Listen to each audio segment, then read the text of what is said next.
यह दुनिया भर के 1 अरब से ज़्यादा हिंदुओं की भावनाओं से खिलवाड़ भर नहीं है। यह हमारी आस्था पर एक वज्रपात भर नहीं है। ये एक ऐसा सवाल है जो हमारे पवित्र तीर्थ तिरुपति के प्रसादम से खड़ा हुआ है, जिसने समग्र समाज और व्यवस्था पर एक ऐसा प्रश्न चिन्ह खड़ा कर दिया है जिस पर बातचीत करने के लिए साथियों मैं आज आपके बीच हूँ।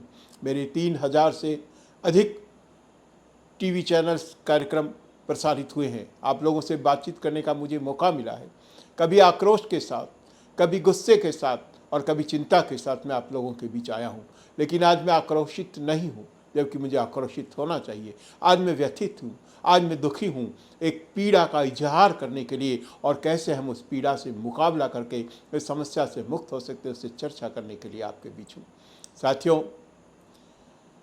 यह कोई आसान बात नहीं है कि जिस बड़ी संख्या में प्रसादम तैयार हो और पूरी एक सिस्टम के साथ, जहां भारत के खाद्य सुरक्षा मानक प्राधिकरण का लाइसेंस हो, जहां एक एक बार एक एक सिस्टम पर गुणवत्ता की जांच के प्रावधान हो, अगर वहां यानी तिरुपति के प्रसादम में अगर घी की जगह चर्बी मिला हुआ, अगर घी की जगह सूअर की चर्बी मिला हुआ जैसी कि खबरें हैं, उत्पाद सप्लाई कर दिया जाता है। साथियों, जहां इतना बड़ा सिस्टम है, जहां ऐसी व्यवस्था है, अगर वहां भी हमें इस तरह की खबरें सामने आ रही है, मैं इस गहराई में नहीं जाना चाह रहा कि इन खबरों के पीछे कोई राजनीति है या इन खबरों के पीछे क्या सच्चाई है। एक रिपोर्ट है और वो भी एक ऐसी प्रतिष्ठित लेबोरेटरी की रिपोर्ट जिस पर शंका नहीं की जा सकती। वो बता रही है कि वहाँ जो लड्डू थे, वहाँ जो प्रसादम के लड्डू थे, उसमें इस तरह की पशु चर्बी और ऐसे अखाद्य मिले हैं जो आम आदमी के लिए स्वास्थ्य को गंभीर नुकसान पैदा करने वाले हो सकते हैं। तो चिंता केवल उस प्रसाद को लेकर नहीं है, चिंता केवल हिंदुओं के धर्म और आस्था के साथ हुए खिलवाड़ को लेकर नहीं है। मेरी चिंता इस बात को लेकर है कि आप लोग जिनके पास वो सिस्टम नहीं है, जिनके पास जांचने की मशीनरी नहीं है, वो अपने बच्चों को, अपने परिवार को जो पराठे घी से सेक कर खिला रहे हैं, उस घी की स्थिति क्या होगी। आप जो हलवा घी का घर में बना रहे हैं, उस घी की स्थिति क्या होगी। साथियों, मैं शर्मिंदा हूँ, मैं दुखी हूँ, मैं पीड़ित हूँ, इसलिए क्योंकि देश के उपभोक्ताओं के सबसे बड़े नेटवर्क का मुखिया होने के नाते मुझे लगता है कि कहीं न कहीं इसके लिए मैं भी जिम्मेदार हूँ। हम 4 दशक से उपभोक्ताओं को जागरूक करने के लिए प्रयास कर रहे हैं। हम 4 दशक से इस देश में मिलावट के खिलाफ अभियान चल रहे हैं। हम इस मिलावट को रोकने के लिए काम कर रहे हैं, लेकिन इस मुकाम पर आकर मुझे लगता है कि हम असफल साबित हुए हैं। मुझे दुख इस बात का है कि आप लोगों को जगाने का जो जतन हम लंबे समय से कर रहे हैं, न तो हम उससे प्रशासन को जगा पाए और न हम उपभोक्ताओं को जगा पाए। आज इसी पीड़ा को आप लोगों के साथ साझा करने के लिए मैं आपके बीच हूँ। साथियों, हमें इस सिस्टम पर खड़े हुए सवाल के सर्वांगीण पहलों पर चर्चा करनी होगी। भगवान की क्या इच्छा रही होगी, मैं नहीं कह सकता। भगवान वेंकटेश इस घटना के जरिए इस देश को और इस सिस्टम को क्या संदेश देना चाहते हैं, मैं नहीं जानता। लेकिन ये मौका है जब हमें इससे जुड़े तमाम पहलुओं पर चर्चा करनी होगी। आज से 35 साल पहले जब मैंने सबसे पहले जयपुर में दूध का दूध और पानी का पानी अभियान चलाया था, जब हमने 8000 से ज़्यादा दूध के नमूनों की जांच करने के बाद इस बात का खुलासा किया था कि देश में बिक रहे दूध की स्थिति कितनी चिंताजनक है, तब से लेकर आज तक नदियों में बहुत पानी बह चुका है। कितने वसंत गुजर गए हैं, तमाम तरह के अभियान चलाए गए। सरकारों ने शुद्ध के लिए युद्ध चलाया, शुद्ध आहार मिलावट पर बाढ़ के जैसे अभियान चलाए। देश में खाद्य अपमिश्रण से संबंधित कानूनों को बदला गया, लेकिन नतीजा क्या? नतीजा आज भी वही ढाक के 3 पात। कुछ दिनों पहले तक एक बड़ा मसला देश के सामने आया था कि हिंदुस्तान से बाहर गए मसालों में गंभीर मिलावट के मामले सामने आए थे। और अभी हाल ही में दुनिया के एक सबसे बड़े कंज्यूमर ऑर्गेनाइजेशंस की जो ताज़ा रिपोर्ट बताती है, वो बताती है कि दुनिया भर में जो बिक रही दालचीनी थी, उसके अंदर बहुत बड़ी मात्रा में सीसा मिला है। और दुर्भाग्य की बात यह है कि दुनिया के संबंध में की गई इस अध्ययन में जिस दालचीनी मसाले में सबसे ज़्यादा सीसा पाया गया, वो भारत में बना था और भारत से निर्यात हुआ था।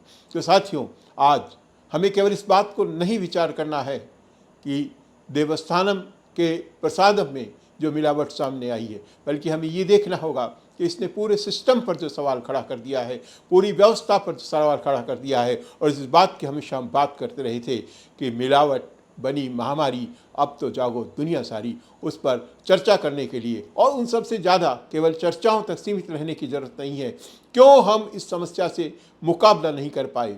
कानूनों में कमी हो सकती है, संसाधनों की कमी हो सकती है, मिलावट रोकने वाले अधिकारियों की संख्या में कमी हो सकती है, उन लेबोरेटरियों की कमी हो सकती है। पर मैं आज उस इंफ्रास्ट्रक्चर पर भी बात नहीं करना चाहता।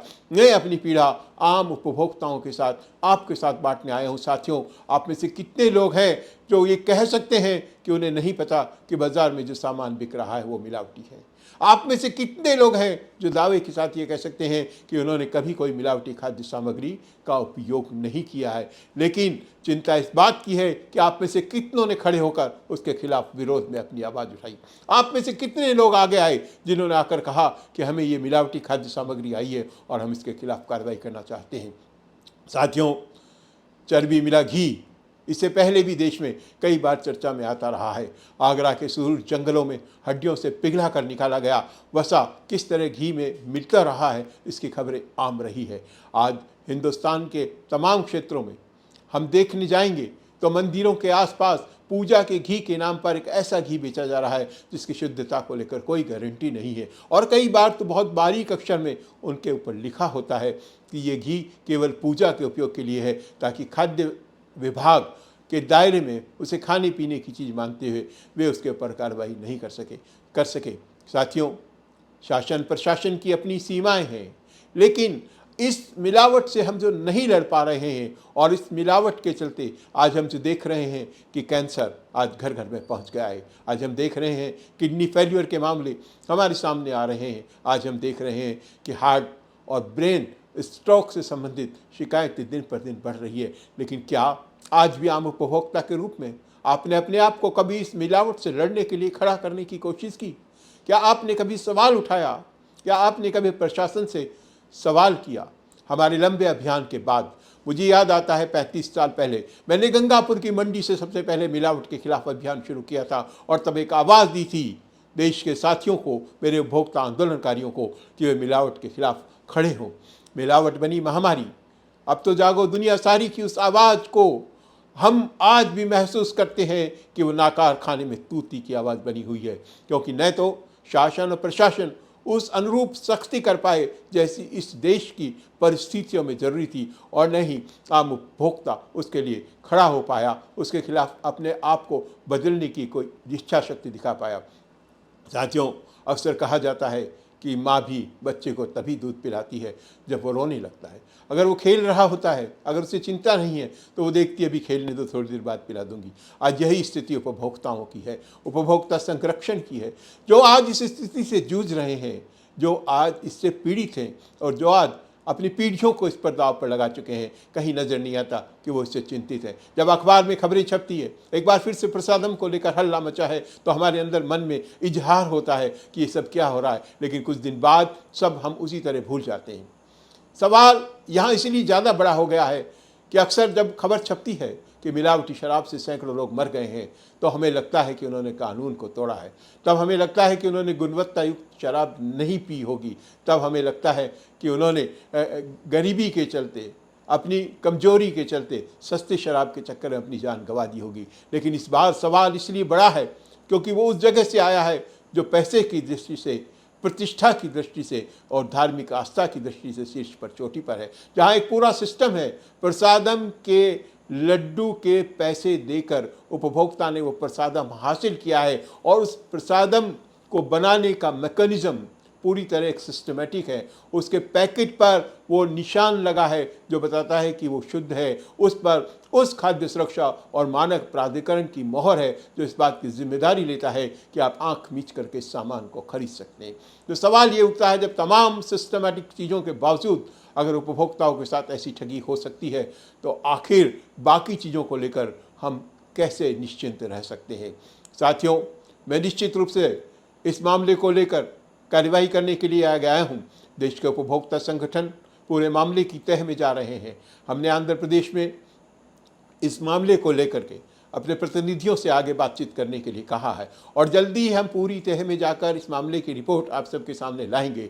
लेकिन आज इस मुद्दे के जरिए मैं आपसे चर्चा ये करना चाह रहा हूँ कि ये सवाल केवल प्रसादम का नहीं है, ये हमारे घर में बनने वाले उस प्रसादम का भी सवाल है जो हिंदू बहुत आस्था के साथ सुबह सुबह ठाकुर जी को चढ़ाते हैं। ये उस खाद्य पदार्थों से जुड़ी हर चिंता का सवाल है जो हम हमारे बीमार बुजुर्गों को, कमज़ोर बच्चों को, नौनिहालों को खिलाते हैं। चाहे वो बच्चों को पिलाने वाले दूध का सवाल हो, चाहे आम आदमी के उपयोग में लेने वाले दूध का सवाल हो, मावे की मिठाइयाँ हो, मसाले हो, आटा, मैदा या बेसन हो, सूजी, तेल हो, हर चीज़ में मिलावट जिस तरह घर कर गई है, उससे मुकाबला करने के लिए हमने नो मोर एडल्ट्रेशन अभियान चलाया, हमने स्टॉप एडल्ट्रेशन अभियान चलाया।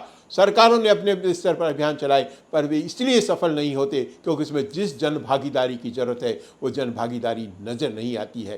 साथियों, आपको उठ खड़ा होना होगा।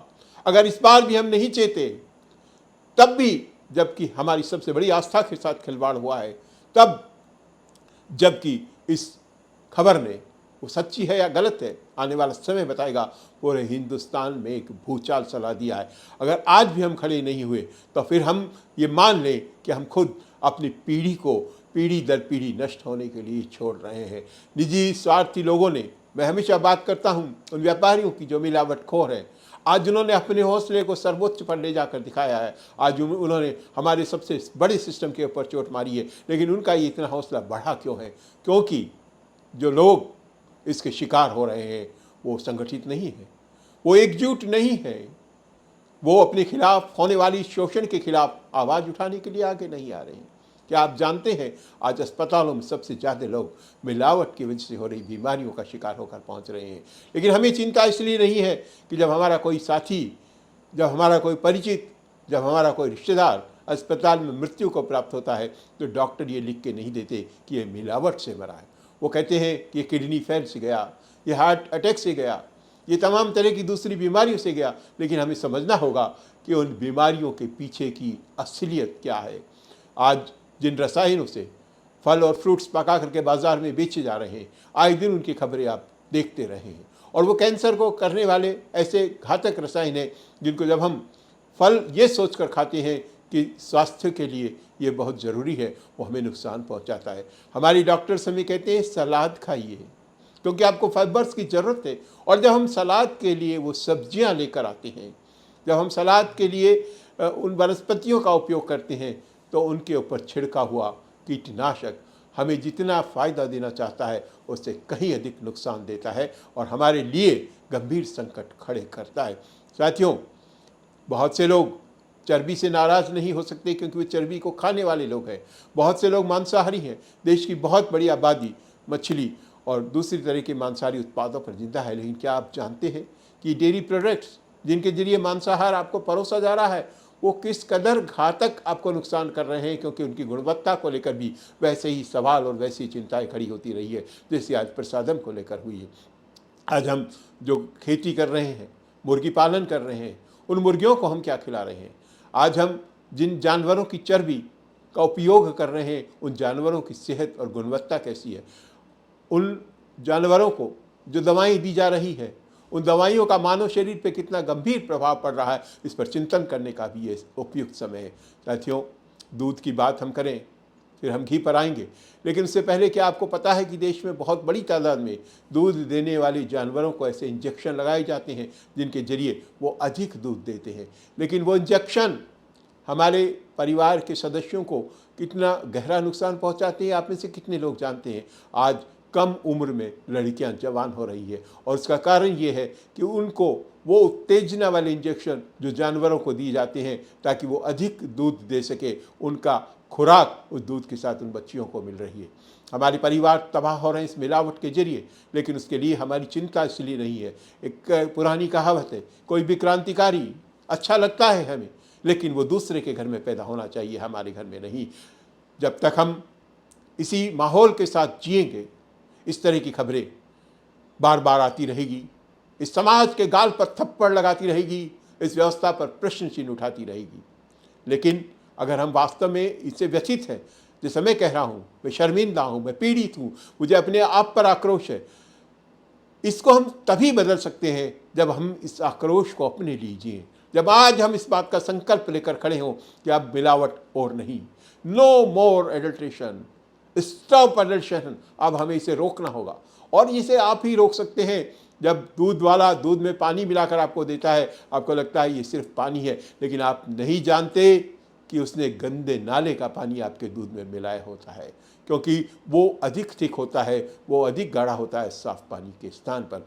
आइए आज इस बात से संकल्प लीजिए, हम इस लड़ाई को लड़ेंगे, लंबे स्तर तक लड़ेंगे, लेकिन हमें इसमें अपनी भागीदारी बढ़ानी होगी। साथियों, ये संदेश आज मैं सरकार के लिए, प्रशासन के लिए लेकर इतना नहीं आया हूँ जितना आपके लिए लेके आया हूँ, एक आम उपभोक्ता के लिए लेके आया हूँ जो सुबह से लेकर शाम तक दुनिया भर के खाद्य पदार्थों का उपयोग करता है। बाज़ार में हम जाके देख रहे हैं, गोलगप्पे कितने प्रेम से हमारी महिलाएं, हमारी बच्चियां खाती है, और उनके अंदर कितना घातक एसिड मिला है, कितनी गंदगी मिली हुई होती है कि आपने उसको जानने की कोशिश की। तमाम रिपोर्टें आती है, आप लोग अखबारों के जरिए पढ़ते हैं, आप लोग टेलीविज़न के जरिए पढ़ते हैं, हमारे चैनल्स के जरिए देखते हैं, लेकिन शाम को फिर वही खाने पहुंच जाते हैं। हमारे घर की परंपराएं कमज़ोर हो रही है।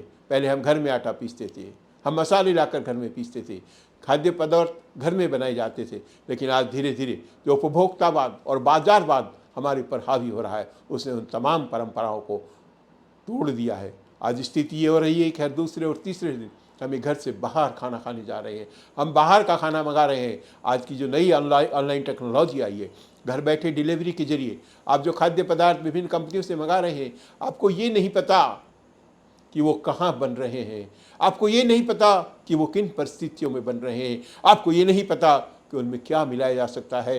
कल्पना कीजिए, जब हिंदुस्तान के सबसे बड़े तीर्थ स्थल, जिसने खाद्य सुरक्षा मानक प्राधिकरण से एक लाइसेंस लिया है, जिसकी तमाम निगरानी है, अगर उसके घी में चर्बी है, तो आप जिन अज्ञात रेस्टोरेंट से खाना मंगा रहे हैं, उनके खाने के तेल में क्या होगा। जब हम पाव भाजी खाने जाते हैं और बड़ी तादाद में मक्खन काट कर एक बड़ा टुकड़ा पाव भाजी के साथ हमें परोसा जाता है, क्या कभी आपने सोचने की कोशिश की कि 40 रुपए की पाव भाजी की प्लेट में वो इतना असली मक्खन आपको दे ही नहीं सकता। यही सवाल तिरुपति के देवस्थानम से उठा है। सवाल ये है कि क्या 320 रुपये किलो में देशी घी, गाय का घी सप्लाई किया जा सकता है। गाय के दूध में 4 से लेकर 5% तक फैट होती है, यानी अगर 1 किलो दूध से पूरा फैट निकाल दिया जाए तो 40 से 45 ग्राम से ज़्यादा घी तैयार नहीं हो सकता। आज गाय के दूध का भाव अगर आप 50 रुपये किलो भी एक मान कर चलते हैं, तो कम से कम 11 से लेकर 12 किलो दूध आपको 1 किलो घी के लिए चाहिए होता है, जिसकी कॉस्ट 600 रुपये से अधिक आती है। तो कैसे 320 रुपये में आपको घी सप्लाई किया जा सकता है। आज यही समस्या हमारे देश के विभिन्न क्षेत्रों में है। सस्ते के लालच में हम जानबूझ करके नकली सामान खरीद के ला रहे हैं। साथियों, मैं आपको सचेत करना चाहता हूं, आप कम खा लीजिए, आप बच्चों को गुणवत्तापूर्ण वस्तु दीजिए। सिर्फ ये दिखाने में, ये होड़ा होड़ में कि दूसरा घी खा रहा, हमें घी खाना है, सस्ता घी मत लाइए। आप देखिए कि जो कॉस्ट से कम प्रोडक्ट आपको मिल रहा है, जिसमें लागत से कम उत्पाद की कीमत आपसे वसूल की जा रही है, तो कैसे आपको शुद्ध वस्तु दी जा सकती है। इन तमाम पहलुओं पर हमें सोचना होगा, और हम इस बात पर भी सोचना होगा कि कानूनों में आखिर ऐसी क्या कमियां हैं कि तमाम कोशिशों के बावजूद मिलावटखोरों में कोई भय नहीं है। एक बार फिर वही बात करना चाहता हूं कि तिरुपति देवस्थानम के प्रसादम का ये सवाल बताता है कि मिलावटखोरों के हौसले कितने बढ़े हुए हैं। मैं ये नहीं जानना चाहता और उसकी बात भी नहीं करना चाहता कि इस मिली भगत में कौन कौन लोग शामिल हुए होंगे। निश्चित रूप से अगर ये घटना है तो किसी एक व्यक्ति की या किसी एक धर्म से जुड़ा हुआ सवाल नहीं है। आज उपभोक्ता के नाते, उपभोक्ताओं के अधिकारों के रूप में एक लंबी लड़ाई करते हुए मैं इस मुकाम पर अब जब मैं पहुंचता हूं कि मेरे 40 साल के उपभोक्ता आंदोलन के इतिहास के बावजूद, मेरी लंबी लड़ाइयों के बावजूद, मिलावट के खिलाफ शुद्ध के लिए युद्ध के साथ, शुद्ध आहार मिलावट पर वार के साथ, और दूध के दूध, पानी के पानी के साथ भी अगर स्थितियाँ स्थिति तक पहुँची है तो ये चिंता का बहुत बड़ा विषय है। साथियों, आप इस मामले में अकेले नहीं हैं। भारत सरकार के स्तर पर और तमाम राज्य सरकारों के स्तर पर खाद्य सुरक्षा आयुक्त बनाए गए हैं। हर जिले में खाद्य सुरक्षा के अधिकारी बनाए गए हैं। फूड सेफ्टी इंस्पेक्टर बनाए गए हैं जो आपकी शिकायत पर काम करने के लिए तैयार है। लेकिन कितनी शिकायतें आती हैं। राजस्थान सरकार ने हमारी कोशिशों के बावजूद मिलावट की सूचना देने वालों को 51,000 रुपये के इनाम देने की घोषणा की। इसके बावजूद मिलावट की शिकायतें बहुत कम आई या नहीं आई? क्या आपके आसपास जो मावा बन रहा है आपको नहीं पता अगर नकली बन रहा है? क्यों आप उन लोगों की शिकायत नहीं करना चाहते? मैं व्यापारियों को भी संदेश देना चाहता हूँ कि ये जो लोग गड़बड़ करने वाले हैं व्यापारी नहीं हैं, ये अपराधी हैं। और अगर आप इस दुष्चक्र से अपने सब व्यापार को बाहर निकालोगे तो उन व्यापारियों को ही लाभ होगा जो ईमानदारी के साथ काम करते हैं। साथियों, शायद भगवान वेंकटेश ने जो एक संदेश इसके जरिए देने की कोशिश की होगी वो यही होगी कि हमें अब इस समस्या को सतही तौर पर देखना होगा।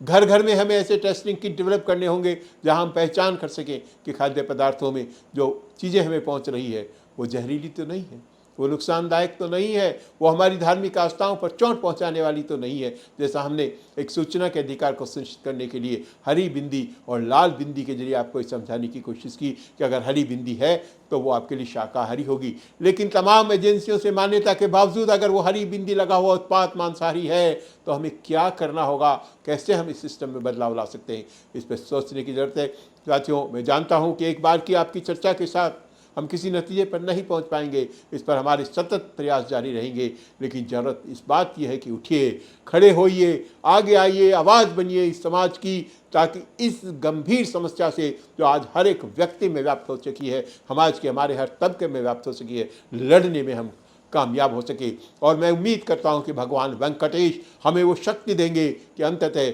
हम इस लड़ाई में जीत पाएंगे, खड़े हो पाएंगे। धन्यवाद।